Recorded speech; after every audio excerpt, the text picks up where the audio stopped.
Okay, we'll call the meeting to order, and of course, it's the approval of the agenda and order of business, and I have a whole bunch of stuff. Well, we have to add the Western Shore Fire District request. And, I'm supposed to remind everybody that we have a meeting coming up with the Department of Highways, and if you have any agenda items, we're supposed to let them know. Yeah. Next Tuesday? Following Tuesday, yeah. And then I want to move 11.5 up to the top right after we get through the minutes. And once we approve the agenda, then I want to announce the winners and runners up of the annual Best Chester Business Awards. Does anybody else have anything to do? I think I've got it. Motion to approve the agenda. Second. Discussion, all those in favor? Opposed, motion's carried. There is no public input that I'm aware of. Okay, minutes of the previous meeting, anybody have any issues with the minutes? I will be approved the, Second, discussion, all those in favor? Opposed, motion's carried. Now, the winners and runners up of the 8th annual Best of Chester Municipal Business Awards. Best artisan retailer, Nor'easter's Apparel, runner up, Village Emporium. Best building services, Chester Building Supply, runner up, Gates Electric. Best building supply store, Chester Building Supplies, runner up, Chester Home Hardware. Best community space, Together We Can Community Park, runner up, Black Harbor Distillery. That really sounds like a community place, but they have a lot of fun. I know they do, yeah. Best farm or forestry business, Ross Farm Museum, runner up, Integrity Havens Equine Rescue Center. Best garden services, Ocean View Home and Garden, runner up, Downey Pitcher Plant Nursery. Best gas station, Running Man Express, Chester Basin, Petro Canada, runner up, Golden Nugget.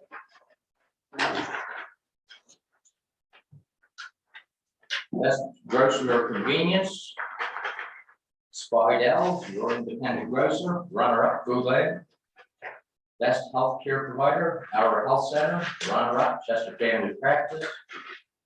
Best health or beauty service, Senza Nordic Spa, runner up, Luna Salon Spa and Boutique. Best manufacturing business, Black Harbor Distilleries, runner up, Pablo Industries. Best realtor, Susan Diamond, runner up, Lindsay Carroll. Best restaurant, Gold Bean Cafe, runner up, Seaside Shanty. Best marine services, Social Marine, runner up, Gold River Marina. Best mechanic or auto shop, Gold River Service Center Limited, runner up, Chester European Automotive.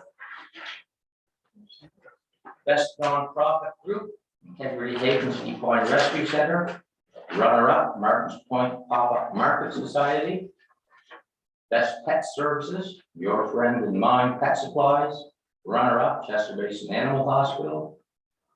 Best place to have a coffee, TV Cafe, runner up, Chester Cafes, now known as the Jib Coffee House and Bistro. Best place to stay, Oak Island Resort, runner up, Far Away Cottages. Best professional services, Scotiabank, runner up, New Ross Credit Union. Best spa or fitness facility, Senza Nordic Spa, runner up, Luna Salon Spa and Boutique. Best specialist retailer, Black Harbor Distilleries, runner up, Kiwi Pantry. Best vendor at a farmer's market, Nor'easter's Apparel, runner up, Higby's Berry Farm and Nursery. And that's it, and congratulations to all of them. And, thank all of the community members who nominated them and took the time to vote. Congratulations.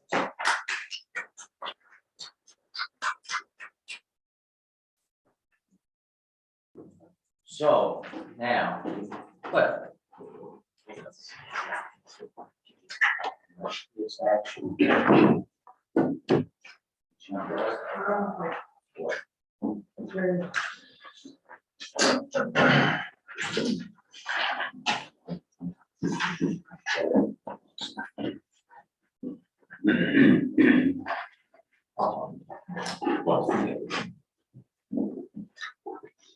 Look at that. Yeah. Just keep going. I'll be fine. Okay, so I've had a report for council consideration this morning on technology upgrades to council chambers. This came out of the 23-24 capital budget initially, with a report back to council today on scope and potential vendor selection. We've had a fairly challenging, I think, adventure or journey since the beginning of COVID. How many of you remember, those initial days when we started back up and we had meetings with the iPads? That was fairly challenging, to say the least. Fast forward to when we came back to the office, we had hybrid meetings now. We've got staff giving presentations. The public needs to see that. We've also got people joining from the outside world, and the public also need to see that as well. What we've done here internally has always been kind of temporary. It hasn't been a permanent solution. It doesn't address things like accessibility. And so those are things that this project definitely addresses. So I wanted to go around the table and just kind of ask council how you would improve upon what we currently have. So Andre, do you have anything you'd improve upon in terms of live streaming, live meetings? Well, I think that if you watched any of our meetings live or online or whatever, you'll find that the picture quality is pretty grainy, and the audio can be a bit of a garbled. I mean, not all that is the fault of the technology. I think it's also the fault of this council for talking over one another. But maybe if we had a microphone system, that might help alleviate the second issue a bit. But I think that, I'm not crazy about this Apple system, to be honest with you. The only thing I like about it is that I can see over there on the monitor when the camera's facing me. So I have to be on my best behavior. But when it goes off, I can do whatever I want. Yeah. Anybody else have any feedback on I'll that? just say it, and we spoke about it, the microphone systems, and Yeah. so that we can hear a little better. Yeah. Because we don't use them now, but I think, and that was something that was mentioned in the disability audit. Yeah. That one of the things they mentioned in the disability audit. Yeah. So yeah, that's one of the concerns that I had, but I think you're gonna address that. So. Yeah. Anybody else? Yeah. Certainly, so just what the two councillors have already noted, for sure, absolutely 100%. And the fact that it is a bit awkward when there is somebody presenting on the screen or, linking in and so on. And those of us that might be on this side of the table, in terms of, it's just something we need to get used to, staring at that and not respectfully Yeah. looking at the person who we're talking to, but Yeah. we're staring at that, right? Because it's just not been equitable here in terms of this side of the table, in terms of that key piece. So Derek and I were chatting about just coming in early and switching sides at some point. So maybe we'll still do that. Maybe next week, Derek. Maybe next week. Let's. We just gotta fix it. Yeah, yes, yeah. Yeah. I bet you that'll speed up the vote when we do that, right? Speed it up. But the prompting of being able to, prompt and Yeah. speak and so on, it just makes it more seamless, more professional. Yeah. And the references to those municipal units that you've done your research in terms of, I think Pam, I think there's been a kind of a road trip, if you will, I think months ago, maybe in terms of other. Summer, municipal units. Yeah. I mean, those of us here that have gone online and maybe taken a peek at those municipal units, those professional setups, if you will, not that it isn't, it's top notch. Yeah. Yes, I'm excited. Let's get moving. So that brings me to some of the recommendations in the report. Number 2 specifically around, it's kind of a change of process for council. It's push to talk. And what that allows the camera system to do is actually focus on the counselor who's speaking. So that's a bit of a change. And we wanted to make sure that was in the recommendation, so you're aware that that's something that we're bringing forward. Number 3, in terms of the recommendations, is also electronic voting. So these microphone-based units have an LCD screen that have, it's a touch screen, and it has the ability to vote on items. So it'll bring up what you're voting on and then give you all the options to vote. That information is then displayed to the public through the live stream, but we can also display that in council chambers so you can see the results. Just a question. Yeah. I'm probably going to court an area with hearing aid, but we're going to have something that, So the microphone-based stations have Bluetooth functionality that'll work with hearing aids as well. We're also looking at putting in assistive listening for the public. So there'll be 4 base stations for people in the public to use to connect to their hearing aids, but also to use smartphones. So they can use a smartphone with earbuds as well. The base stations will also show what the current agenda item is. And you can go through and you'll be able to see that. You also see the speech time that the councilor's speaking. And then you'll also be notified when it's your turn to speak, because along with push to talk, it's going to be a queued system. So where Alan typically sometimes maybe you lose track and you don't know who's speaking, you'll be able to see definitively who's next in line to speak, and your mic will go hot, so the light will turn red, and then you'll be able to speak, and then you just push, and then you're done. Yeah. Might be a way to limit, sometimes we get, I guess, long on some topics, Mm. and our agenda can get very long. Yeah. So maybe that will help. On those occasions where we all speak the same time. Yeah, you know, speaking at the same time.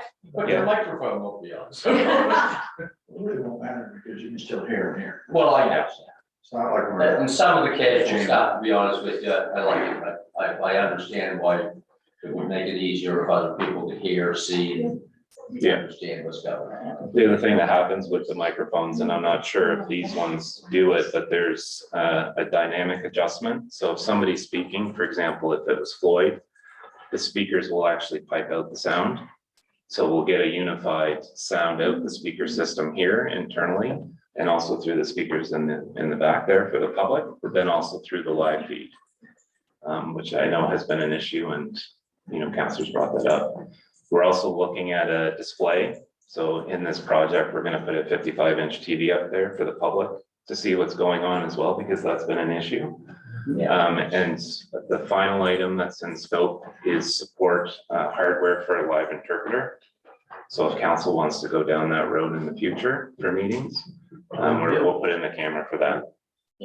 Andre, you had something. I can't remember what was in our budget, but this is a pretty significant investment, which I'm glad to see, a good time.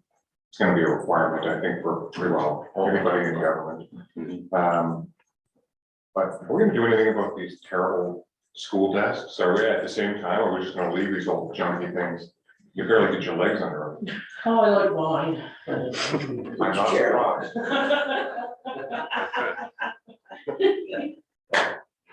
You can lower your Chair. Lower your chair if your legs fit in. All right, I guess that's the answer. one step at a time. So I guess what I'd like to see is a motion Improvement. to support those 3 recommendations. The only adjustment on that first recommendation is, I think it was 115,000, but it should read net HST, just to cover any fluctuations that we've had, because the last quote I had was, I think, 60 days. So there might be a bit of change there. I'll put a motion on. Well, I'll second that. Moved and seconded, discussion. I have something. I just wanted to ask, I noticed this went through an alternative procurement, and I just was wondering why we went that way rather than. Sure. So there's a standing. Substantial. Right, so for the supply and installation of audiovisual equipment, the province did a competitive RFP for vendors, and Bachman Vidcom was the winner of that.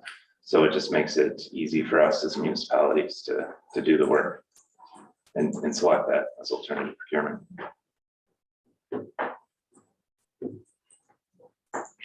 Okay. Any further discussion? All those in favor? Opposed, motion's carried. Thank you.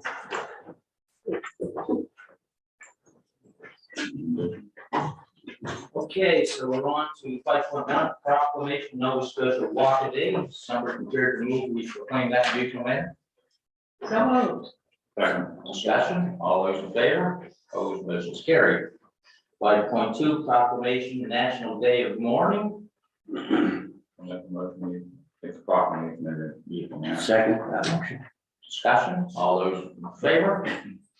Opposed, motion's carried. Okay, 6.1, Committee of the Whole.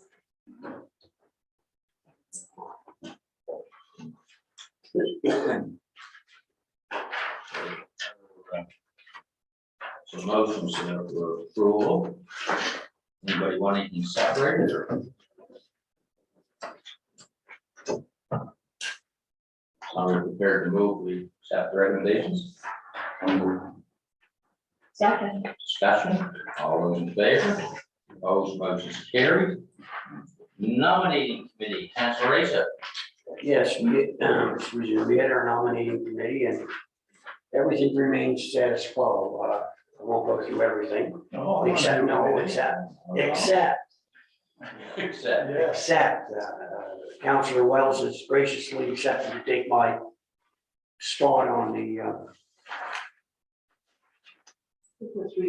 Southwest Regional Community Advisory Board. It was formerly known as Flight Engineers, and I think that's what it was known as when Councilor Wells was integral of setting that up, from what I understand.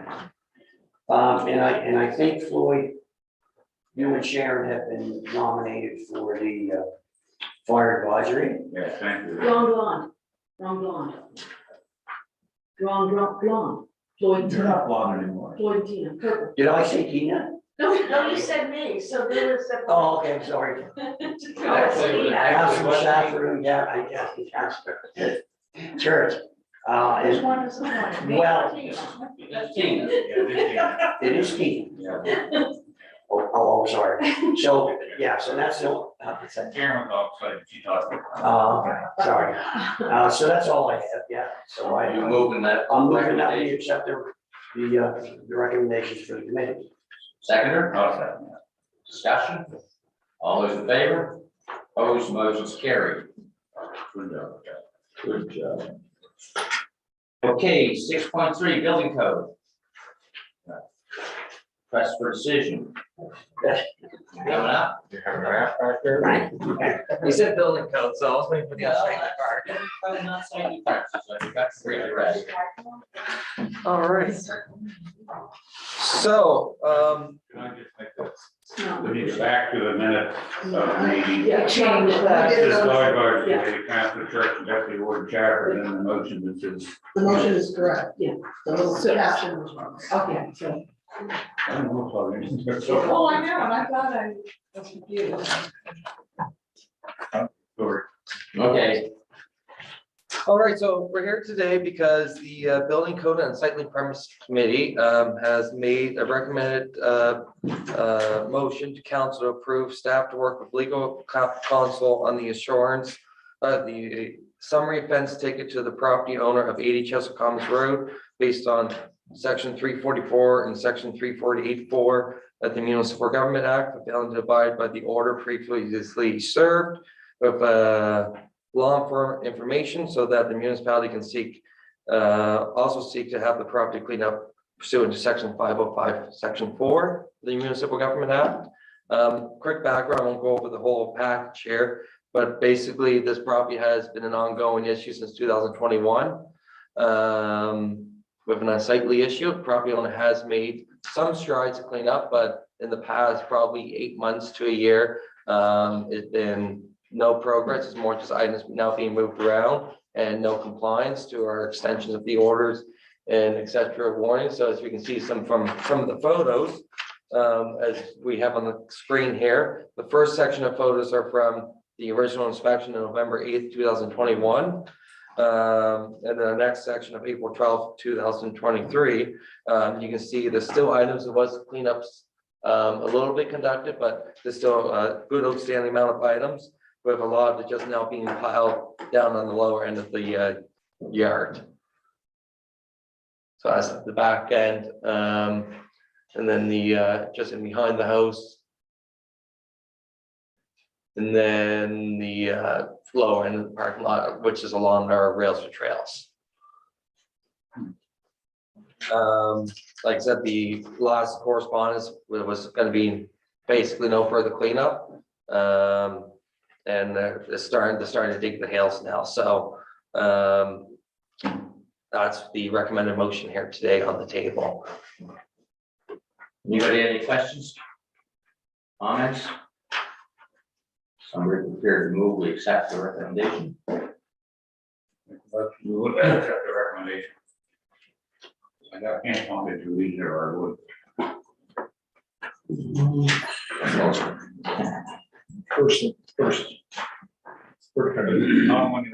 Yeah, Recommend the council approve staff to work with legal counsel on in charge of a summary offense ticket to the property under the 80 common based on section 344 and section 348-4 of the Municipal Government Act, or failing to abide by the order previously served, along with a long form information, so the municipality can also seek to have the property cleaned up pursuant to section 505-4. My so. seconder. Second. Discussion. Well, I know it's very messy and cluttered. A lot of those things look like work, maybe work items, you know, it's got ladders and things. I know there's worse properties in our community that aren't coming here. So, well, I can say that those are a lot of work items, that he does own a business, and it's, let me back it up, sorry, the property owner's son is the one who owns the business, and is the one with the items. He's the one just using that as a storage facility, or just plain terms, dumping grounds. Okay. And there, like you said, there is worse places in the community, but are on the agenda of the Building Code and Unsightly Premises Committee, which I would hope we don't have to bring here, but we'll be coming here in the next couple of weeks into a month or two for discussion if need be. You can't work with somebody for a couple of years, Yes. and then you don't get. Compliance. And I will add too, Have to do so. just a quick reference between the two, 344, 348, and 505. The 344 and 348 will be the summary offense ticket.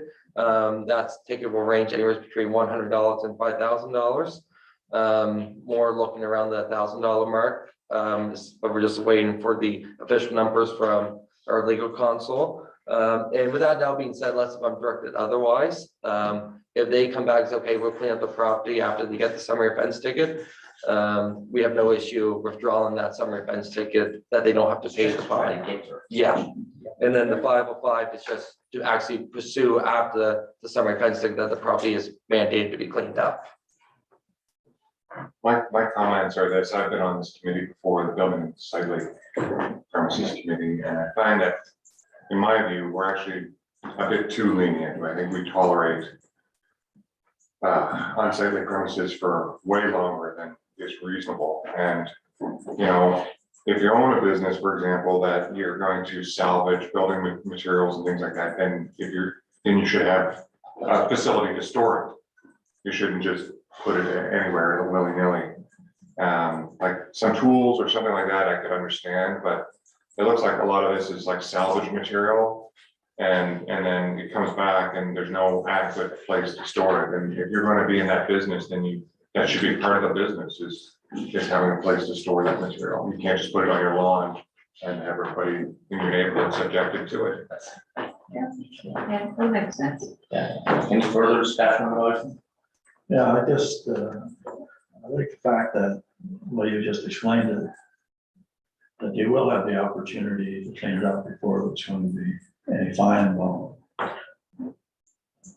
It's also not necessarily the only or worst. I mean, the other day we had a discussion about garbage bins, which in my view, even though it's not as many, it is as unsightly as this property is. I think our inconsistency is what I'm not terribly happy with.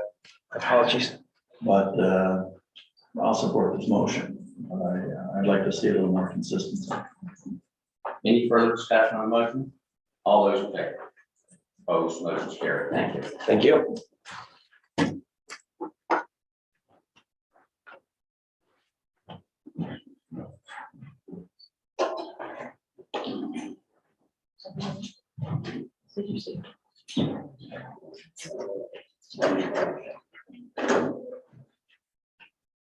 Bloomberg County Senior Safety Program? Yeah.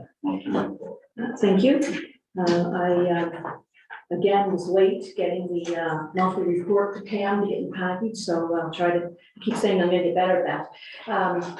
But we met as a committee as recently as yesterday. We had our monthly meeting yesterday, and we had some good news in terms of some of the financial pieces coming together. So United Way, for example, on the revenue side, approved our full request, and that was $88,750. So we're very impressed with that. Michael Graves had sat on the committee way back when, and he actually joined us by Zoom just to chat about United Way and then specifically the support for this program, because it does big stuff, as we all know. A lot of stuff that we don't even necessarily know about as committee members on the committee, and then further so, you may not know as individual councilors within your county. So but that's the nature of that business, and it's really good that the confidentiality is there.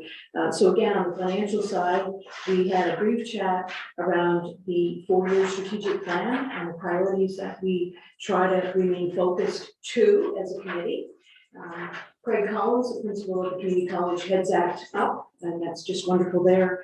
We did have a part-time person start on the committee, and that the job duties and the position is not to serve as a secondary coordinator. It's to augment the services, to augment the work of the coordinator, to try to do that pre-help work, to free her up for when she's out in the field, as well as when back in the office. And that's an individual that currently is employed with the Bridgewater Police Services, so it's co-located, so it saves money, if you will, but it also just makes sense. So that's wonderful, again, just to free up some of that real time for Lisa Bennett to get out there in the field. We have planned the coordinator, and the chair of the group plan to come into this council under public input, not to spend a lot of time preparation of doing the PowerPoint and all that, because I'm in full support of them focusing on what they need to do versus some of that prep work, because we're familiar with the program. We'll be able to ask any specific questions. Well, we can anytime. We can pick up the phone, any of us, and give that office a call. But they are planning on coming in at the meeting on June the 8th. And I said, it depends on how many people are at public input opportunity. So, but they're fine with that. And I think we're fine with that. So it's more about putting the face to the name of the coordinator, Lisa Bennett. That's it for now. Thanks. Any questions? Anything? Oh, thank you. Public presentations, I'm not aware of any. Bylaws and policies, 8.1, second reading, adoption of property assessed clean energy taste bylaw. Anybody coming forward with that? No? So Jonathan's here, he has an item for the policy is 8.3, so they're related. But this is council's previously given first reading to the bylaw, so this is second reading of the bylaw. We'll follow that up with a policy today and a little bit more information on implementation of the program. Yeah. Somebody prepared to give second notice? I have a question. Yeah. In the handout, there are certain sections in red. Are they changes since the last time, or? No, those are the changes that were made the last time. Yeah. Okay, so nothing has changed. Nothing has changed. That's the No, last time. nothing has changed since the first reading. That's usually an indication of a change this one. It was a change From prior to original three, policy. yeah, so we brought you a draft and then you asked for some changes. The Yeah. changes were the ones in red. No, I understood. We gave those first reading. Is somebody prepared to move? We adopt, well, I guess we'd be adopting today. I so move. Second discussion, all those in favor, opposed, motion's carried. Okay. 8.2, second notice, amend policy P40, promotion of advertising policy, we'll update the policy. And this is second notice again, this is what we already had. Approved. Difference between second notice and second reading. So, Second notice is for a policy, second reading is for a bylaw. Thank you. That's it. so a motion to approve, Lisa, adopt, Oh, seconder. Discussion, all those in favor, opposed, motion's carried.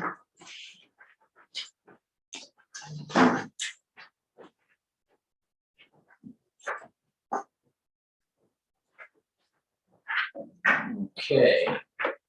First notice, property assessed clean energy program. Yeah, so this is the policy to accompany the bylaw. If you recall, council had a number of meetings in November. And so the idea is that we're sort of taking any of the kind of financial details and program information about program provider and putting that in the policy, and then it's much easier to sort of adjust if need be. So relating to that then, we're bringing forward the policy, and that policy will addresses essentially the remaining issues that council have brought up. So there are two motions that emerged from those discussions back in November. If you recall, when council looked at an earlier version of the policy, there were some remaining sort of points that we wish to address. So one of those was around the program service fee and early exit. And this is addressed on page 3 of the report. If you recall, the program fees for the PACE program is $650, and council had expressed at that time the concern that should someone leave the program early without undertaking any of the upgrades, that would seem like an unnecessary barrier and burden for that cost. So as a solution, Clean has agreed to sort of restructure that service fee.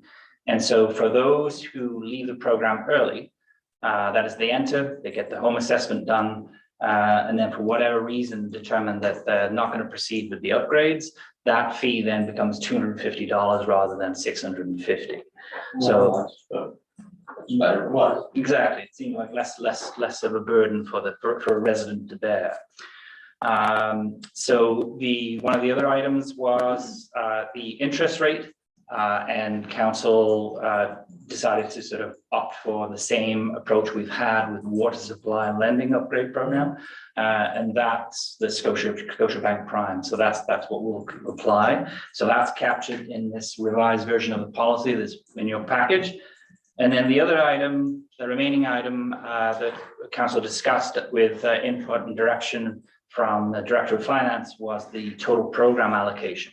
So council seemed at that point content with the $2.4 million allocation, which would cover all program participants over a 10-year span, and then that would be sort of allocated from reserves.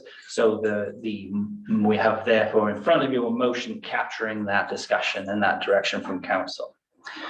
So those are the two motions. The other points that I wanted to just sort of highlight was in terms of where things are at now with the program. So the program is essentially ready to go.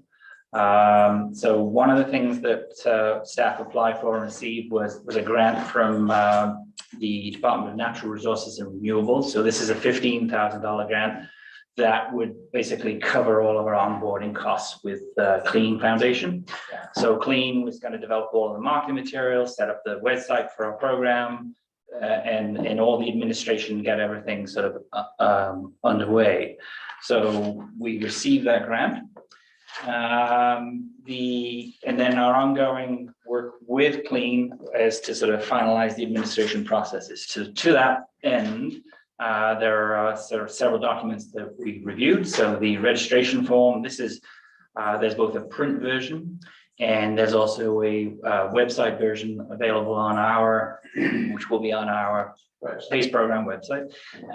So that's been reviewed. And then there's two additional documents that staff reviewed and also legal counsel. So that's the PACE customer agreement form. So that would be the agreement form between the homeowner and the municipality. And then the service agreement, that's the whole program service agreement between municipality and Clean Foundation. So both of those have been finalized and are ready for signature. And so what I included in the document, if you're interested, is that chart. Although I realize if you're looking at a black and white version, you can't tell, but there's a sort of file map process where you can see what happens with a file when a homeowner decides to participate. So it's received by Clean, and then our role, Clean's role, and the homeowner's role in terms of how those files advance. That's essentially it in terms of the program. As I said, once the policy, and so now the bylaw is adopted, and once the policy is formally adopted, then we can go ahead and roll that out. So the next part in terms of staff, there'll be two components. One will be our finance department sort of just coordinating with Clean to ensure that there's a process in place in terms of how those files will be checked and so on. And then the other part will be our work that we do in kind in terms of helping to boost the promotion of the program. The bulk of the promotion will, in this first year, be done by Clean, but we will obviously boost that through our social media channels and our newsletter and things of that nature. So we'll work on doing that. So those two motions are as included in the package. So one regarding the allocation from general operating reserve.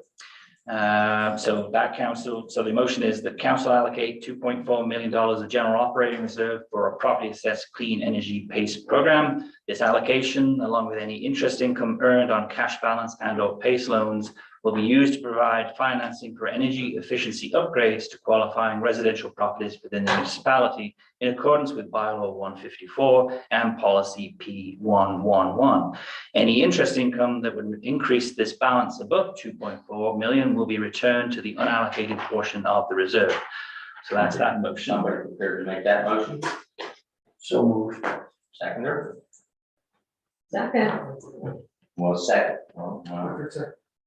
I second it. Second, okay. Okay, I just still have a question about the transfer property. Right.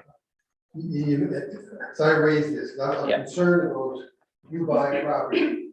You should be fully informed of of the lien on the property and what your obligation you're gonna be assuming. So in your note, I see you say that it's on the tax bill. Yeah. But typically a buyer doesn't see the tax bill when you buy it. What you do is you call the municipality, or you write the municipality. And you just ask, what's the status of the taxes? And then you do your adjustments based on that. Okay. So, Okay. so I guess my thought is if I'm buying a property and I call the municipality and am I gonna get a statement, or am I gonna be informed that there's a lien on this property, there's a capital charge or a lien for an outstanding balance, there's an agreement, I mean, there's all this information. Because I don't think we can rely on the sellers to do it. They should do it. Right. They might not. Right. If it's only in the tax bill, it's not, we don't give the information on people, call, check taxes. Then I can see situations where people are gonna buy properties and find out the fact that, oh, by the way, you will. X number of So dollars. what would be the answer? Yeah, what would be? What do we do with the water program? That's a good question. I'm Yeah. not sure. Yeah, I should check that But actually. I think at the very least, the policy should put an obligation on the person who signs up to inform. Disclose. Disclose, and ideally present a copy of the agreement to the buyer, like, because it's fine to say the statute, to put the lien on the property, go to the property, I get that. But this is an agreement, I have a little problem being able to go to the purchaser and say, yeah, you owe that money. But if there's other terms in that agreement that you've never seen, now we're saying you're liable for them. Right. So there's no, in the process, and I'm not familiar with that process, but there's no duty to disclose all of that to prospective That buyers? would very well be, Okay. but they sold, they're gone. You gotta, we wanna have a fail safe. Yeah, you're right, well, most times the persons are gonna say. Yeah. They might not. And then we're gonna have a person buy a property and say, oh, I didn't know it was. Okay. That's all, so I just think we need to, if it's disclosed when the person checks it, you're right, they always check the taxes, so it's disclosed at that point. Well, That's all we need to I do. think that's all we need. Okay. We made it It's just clear, part of the tax bill. We need to disclose that. but yeah, but when you check tax, when the buyer calls to check taxes, it's part of the information provided. Okay. Or if I get a tax certificate, they don't always get a tax certificate. If they get a tax certificate, it should be on there. But it also should be part of the information. But I think we should also have a positive obligation on the part of our vendor who signs this agreement with us to disclose it. Okay, okay. So that, at least it's clear that they've agreed they're gonna do it. Okay. Just sign it right here, you like, could we have the agreement registered and partial registry, so that you pick it up and search? Good. Why wouldn't we do that? I mean, it's- Only because we have a tax lien. So if the tax lien is clear, then I Is it a guess tax lien? it would be a tax lien. Aren't they borrowing money? But it's still, The lien is the security against that though, right? There So, is a tax lien on the property. Do we have a form of agreement that they would sign? Do we have that? yeah,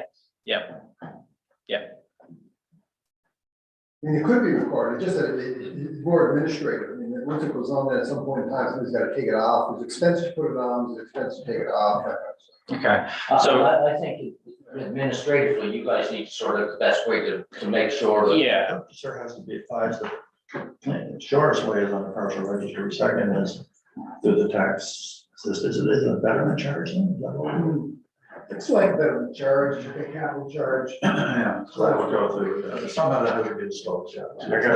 I guess I have a question to any legal professionals that are around.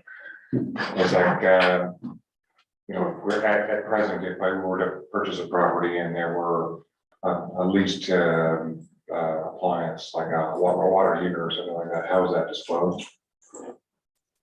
It's part of the agreements all, standard real estate agreements all the time with leased equipment.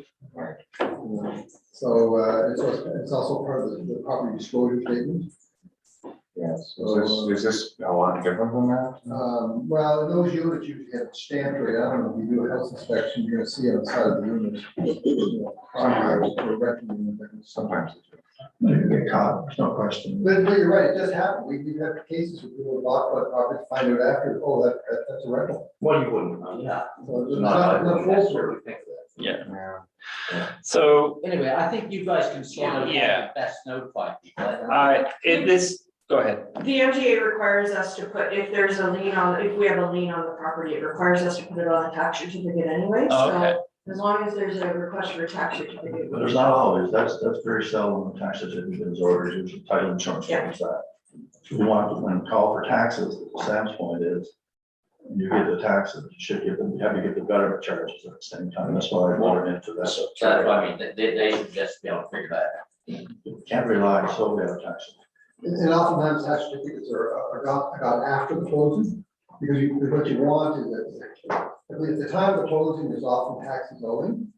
So people, the taxes get paid as part of the closing. And then after the closing, you get the tax certificate, because you want to be able to show to the bank that you get the tax paid. Okay, you guys sort that out. Yeah, that sounds, unless I'm wrong, that certainly sounds like an administrative detail that we can iron out. It is Yeah, very perfect. frustrating. Okay, all right, then we'll take care of that for sure. Any further discussion on the motion?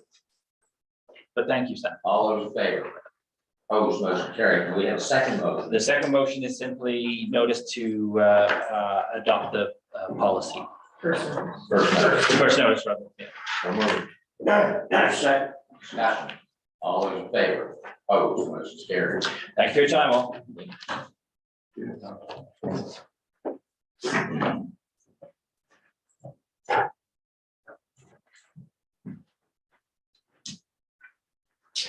Sales bridge. There we go. Who's doing this one? It's right. It's hitting. Things keep changing. Might be a good one. Great. Yeah. Worth looking at, I guess. Current situation as per council direction, we're proceeding with the current design. Estimated at 4.2 million. Next steps are geotechnical investigation and consultations ongoing. And demolition of the old bridge is still to be determined who is responsible for that. Previous background, when it was closed in the fall of 2021, staff approached Department of Transportation to see if we could use the existing Highway 3 bridge to reroute traffic.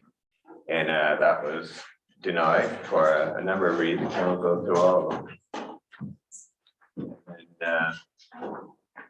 I guess the new curveball is new legislation was introduced with the Public Road Trails Act. And one of those options is the purpose of the act is to enable the operation of off-highway vehicles on designated parts of the highway to allow for trail and amenity connectivity. Under discussion, exactly, it could be cheaper, but quite a bit, but the restrictions that we get denied on the first time, they're still there, right? And then we couldn't do it 24 hours like that, but if we're interested in exploring this possibility, is to go through all the options, we should consider approaching Department of Transportation again and see if it's a possibility now under the new act. They changed things somewhat, so Yeah, so, we're looking. yeah, so they say yes, then we can change a course of action, look at the costs. Well, at least we have an option. That's right. If not, then it's done. Possibly, then we determine, okay, how long it's gonna take for final reading and everything else, but we do have the two options, either approach or continue. So I read this act weeks ago, and to my knowledge, there's no regulations for it yet, so the act enables this to happen, but it's not really clear by what criteria they would actually give a yes or no answer. Yeah. So sometimes the process in provincial government to create the regulation can take years, so. That's the same situation with the Coastal Protection Act, right? Yes, and now that's been booted down the road. And that same situation can or can't, well, we don't know, it's out of our hands. I personally think that, you know, we've waited some time now in hopes to find funding partners and stuff like that, and if we make a decision today to wait and see if we can explore this avenue, we could delay this project by years. Yeah. And I think that, you know, as great as it would be on the somewhat long distance chance that they might allow ATV traffic on the Gold River Bridge, I got my doubts that would happen, but even if it did, we could be years waiting for that to happen. Years is long. And that's my biggest issue. The other thing we've talked about is that the act, will limit who can use the ATVs on the roads, so you still have to have a driver's license, so. You know, you have also to, good for kids. right, so but we just wanted to make sure the council is aware that the act does exist, it is an alternative if you wanted to consider that. But there are considerations, yeah. Gina. Thank you. Of course, there are considerations, yeah, absolutely. I'm excited that this is at the table today. I have made my feelings and thoughts known around the total costing of what I feel will ultimately be the total cost of this Gold River Bridge, we're calling it, at a workshop. So this is allowing me to then get my statements as part of the council package for when, if we do proceed with the Class D estimates of 4.2 million at this point in time, what it's ultimately going to end up costing. And I think at the workshop, my estimate was 10 million. And no one, and everyone poo-pooed that. So I'm just gonna, I'm gonna get that in the record actually today, because that's today's costing, Class D 4.2. So I'm just gonna put that out there. But I'm all in favor of looking it's not just the money reasons, but I'm all in favor, and it makes so much sense to pursue what's in front of us today is an opportunity. And I know that we have to look to natural resources. I know that's not the proper department name for the, who's gonna come good for the tearing down and getting rid of and dealing with the other one. It's part of the cost of the Gold, not this cost, but it's part of the cost of the tax to the taxpayers, part of this, it's part of the file on the Gold River Bridge. And so I'm excited that I get to put that in there publicly, and we'll see in years. I won't be here on council, I'm sure, but we'll see what it ends up being, so. So just Wait a second. Oh, sorry. I'll just say this, two comments. One, I wouldn't say that we won't have overruns we're in a climate where in the construction industry where overruns are considerable. It depends on the type of construction you're undertaking, and there's so many factors, time of year, other projects that are happening at the same time, etc. So we may go over our estimates, that's true. The problem is that there is nothing to undertake if we go down the route with the province, because there is no regulation. So even if we go back to them at this point, there are contacts that the province don't have any criteria by which to weigh our applicant. There is no way to even apply at this point because there's no framework. Just, it would be like, we just finished talking about the energy efficiency upgrades, and we had made made public our intent to pursue that, but a resident had come to us a year ago and asked to be part of a program. We wouldn't have been able to do anything because we had no policy in place. That's the position that the province are in right now. There's nothing there. It's just an act, it's empty. So it will take years for them to sort out exactly how they're going to do it. And so that's the question we have to ask ourselves, if we're willing to wait in hopes that maybe they might say yes. Yeah, and I agree, like, this has been closed for quite some time. I mean, it's gonna be years if we decide to build a bridge anyway. And to put any more, I mean, I'm hearing a lot from my area, and I'm sure not just my area, but it's integral to the trail. And I'm ready to proceed right now, the way I feel.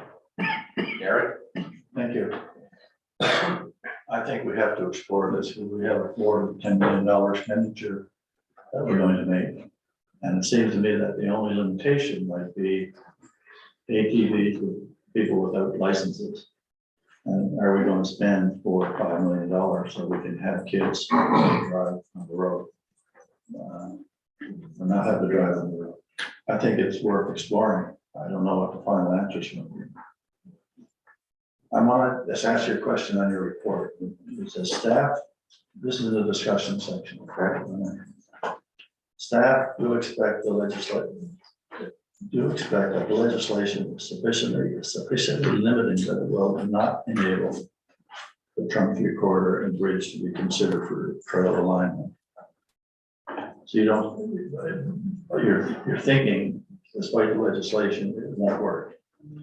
Likely, yeah. So the Well, undertaking, they think have it won't work, 100%, and there's no point. Yeah, Because that's the only route across.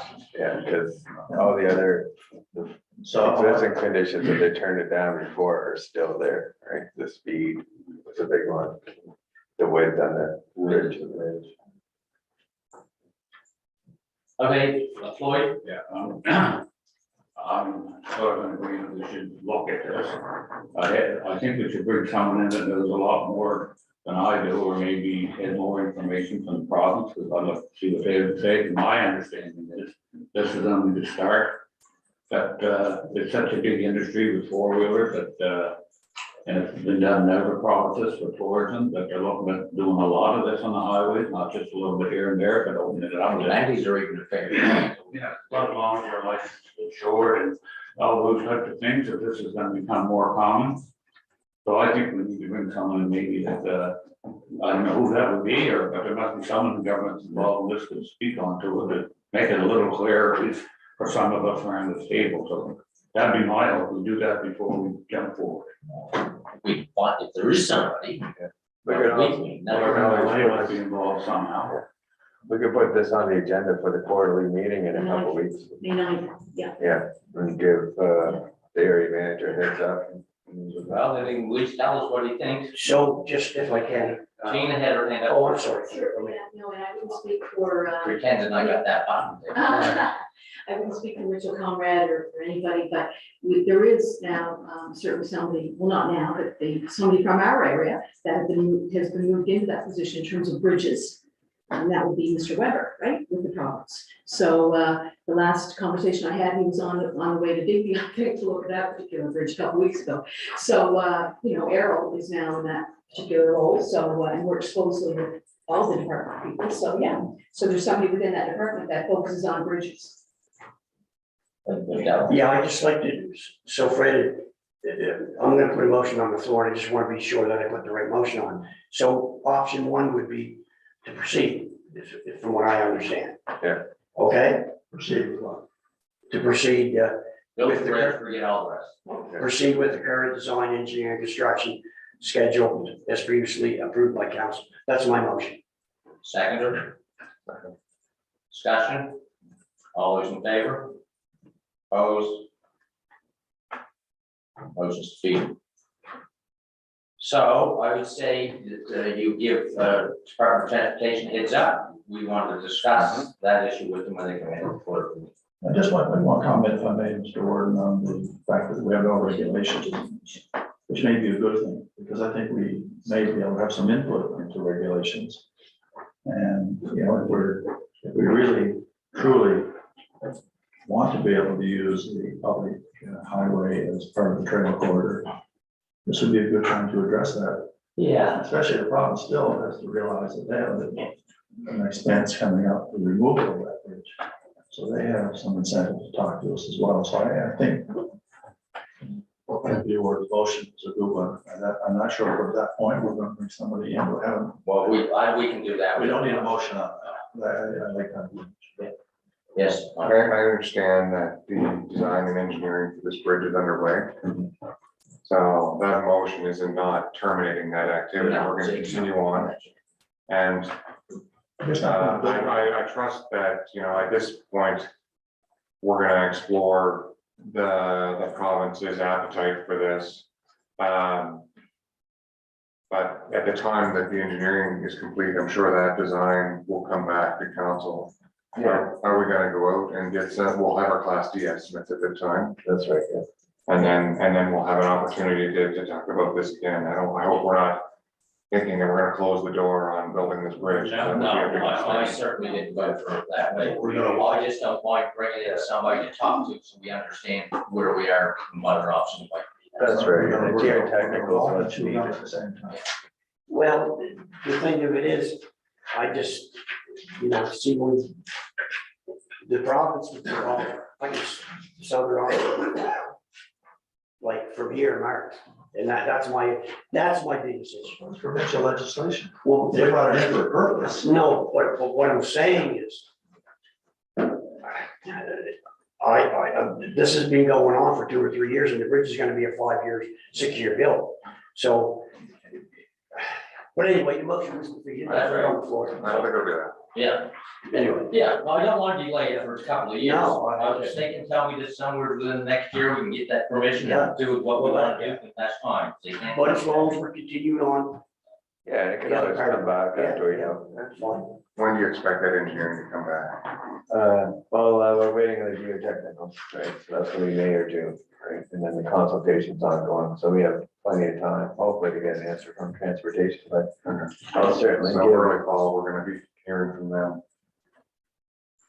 hopefully before that, because once the geotechnical is done, that's kind of the last step of the design, the consultation. But, you know, I'll give Mitchell Conrad a heads up today, right? Yeah, just call them, we want to know where they think we are with that. Tina, do you have So, something? yeah, I should know this answer. What are we doing now? People aren't actually getting from one, the trail stop. People are not going from, they're not getting on their We've ATVs. provided absolutely no access, some people are finding their own access. So it's still happening. Right or wrong, good or bad, yeah, okay, no, I just wanted to know that. It's not a question. I don't know. Well, I mean, you'd have to be crazy to think that there aren't people who really go across that. road. So, you know, there could be another sanction, ultimately another sanction. And, you know, just speaking as a counselor for that particular area, I get a lot of questions on what's going on with the bridge. Oh, yeah. Are we gonna fix it? Are we not gonna fix it? And it's, you know, they wanna know because, there's tons of ATVs and whatever, and obviously people are going at the wrong, we don't provide a place to go around, but, we need to do, I get this question all the time, well, look what they did in Marcus River Bridge, why are you going, so, I guess I need clarity of some sort, and if they're gonna pursue with the TIR or Public Works, I just I hope we can get some sort of clear answer. I don't like this fog stuff, and that's why I don't wanna be, I won't be sitting here probably, but it's just that it takes time, and I don't wanna see it years down the road. No, that's right. And I know the province tends to do that, so, but anyway, That's where we are. that's who we are. You ready for your breakfast now, Gary? Whenever you're ready. Oh, yes.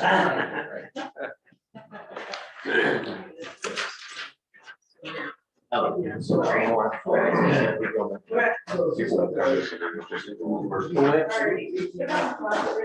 No way. Design it.